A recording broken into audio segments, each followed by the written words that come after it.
धर्म हमको जीने की कला सिखाता है। धर्म हमें मानव को प्रेम करने की विधा बताता है। आध्यात्म और धर्म दोनों एक ही सिक्के के दो पहलू हैं। तो अगर कहा जाए कि प्राचीन समय से हमारा धर्म क्या है, हमारा आध्यात्म का रास्ता क्या है, तो वो शिव से ही शुरू होता है और शिव पे ही खत्म होता है। शिव की अनेक शक्तियां हैं।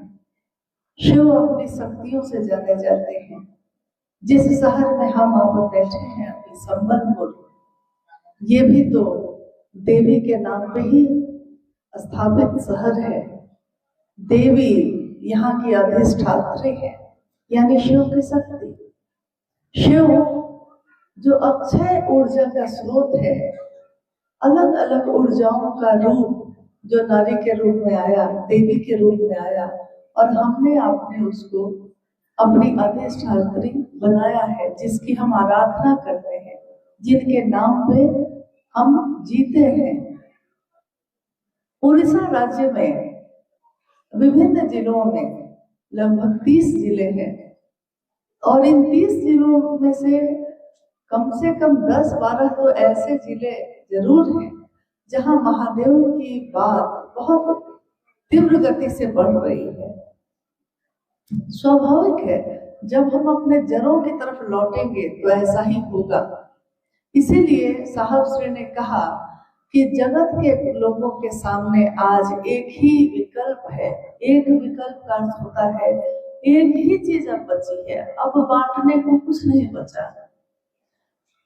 भगवान शिव ने इंसान पैदा किया, भगवान शिव की इच्छा से ये सृष्टि बनी, भगवान शिव की इच्छा से कितनी रचनाएं हुई, जल में, थल में, नभ में, यानी पानी में, धरती पे और आकाश में कितनी रचना है। अगर हम सोचे कि हम बहुत ज्ञानी हैं, तो आइए जरा इस पे बात करते हैं। अगर कहा जाए, किसी भी विद्वान से विद्वान आदमी से पूछा जाए कि बताइए कि जल में, पानी में कितने तरह के जीव रहते हैं, तो कुछ ही बता पाएगा। सारे जीव जंतुओं को कोई नहीं जान सकता। जब हम कहते हैं धरती पे रहने वाले कितने जीव जंतु हैं, कितनी रचना है शिव की, तो हम कुछ रचना को जानते हैं। अगर यहाँ पे हाथी मिलता है तो कहीं और पे गैंडा मिलता है, कहीं पे मोर और खरगोश मिलते हैं तो कहीं पे चीता भी मिलता है, परंतु सारे जीव जंतु एक ही जगह पे देखने को मिलेंगे ऐसा नहीं होगा। यानी हम धरती की रचनाओं को भी सब का सब नहीं जानते। आकाश में अगर हम कहें कि सिर्फ चिड़ियों की प्रजाति बता दीजिए कितनी है, कोई विद्वान से विद्वान आदमी हर चिड़िया के बारे में नहीं जानता, क्योंकि यहाँ जो चिड़िया है उसकी अलग प्रजाति है, साइबेरिया में जो पंछी है उसकी अलग प्रजाति है।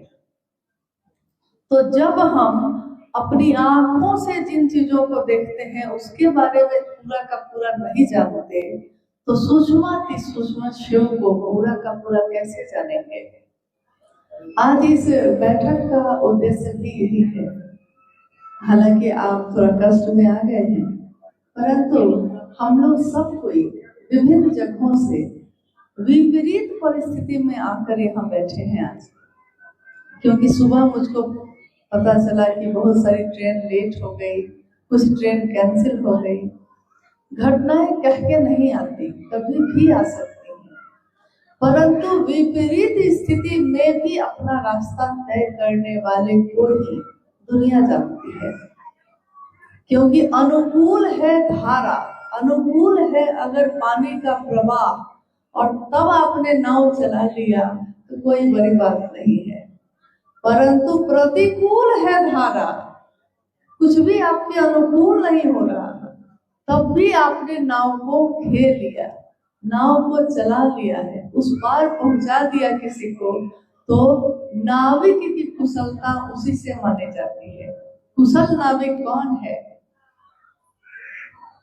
जिसमें ये ताकत हो, जिसमें ये गुण हो कि वो प्रतिकूल स्थिति में भी अपनी नाव को चला लेगा। तो हमारे जीवन में हर दिन इस तरह की बात आती है। तो हम सोचते कुछ और है, होता कुछ और है। हम चाहते कुछ और है, होता कुछ और है। हम सारी व्यवस्था करके सोचते हैं कि अब कुछ भी